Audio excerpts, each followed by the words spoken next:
Efcc mú aṣòfin yìí, owó rẹpẹtẹ ni wọ́n ká mọ́ ọ lọ́wọ́.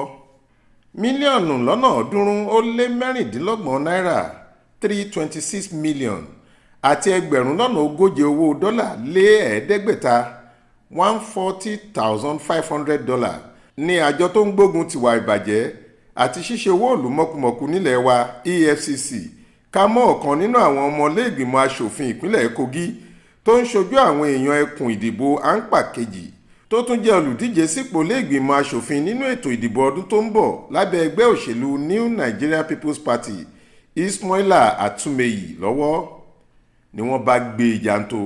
Wọ́n ní kó wá ṣàlàyé ibi tó ti rí àwọn owó náà.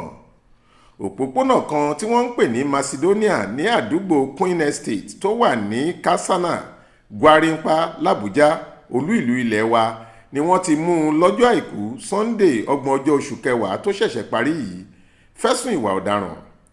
Òun nìkan kọ́ ni wọ́n mú o, ọwọ́ tún ba ọmọkùnrin kan tóun jẹ́ ògbólógbòó nínú jìbìtì lílù, Joshua Dominic.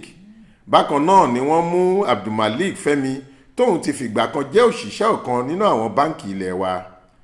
Fẹ́mi yìí ni wọ́n ló máa ń tú àṣírí àwọn báǹkì yìí tó sì máa ń fọ̀nà tí wọ́n lè gbà lù wọ́n ní jìbìtì hàn àwọn ẹlẹgbẹ́ rẹ̀. Ṣùgbọ́n ìlú Èkó ni wọ́n ti mú òun ní òtẹ́ẹ̀lì Radisson Blu tó wà níkẹjà.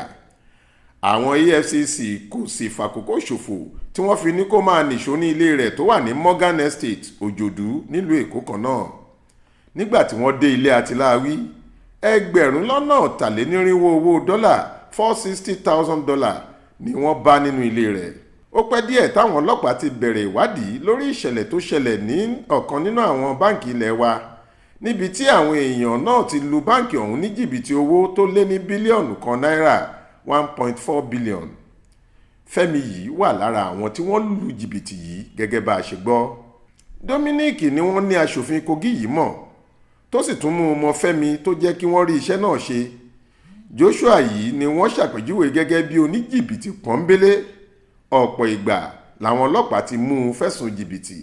Ní báyìí iṣẹ́ ìwádìí ṣì ń tẹ̀síwájú lọ́dọ̀ àjọ Efcc lórí àwọn ẹ̀sùn tí wọ́n fi kàn wọ́n. Jọkẹ́ Àmọ̀rí ló ṣàkójọpọ̀ ìròyìn fún iléeṣẹ́ tẹlifíṣàn Aláròye online. Faith Adébọlá lóníròyìn.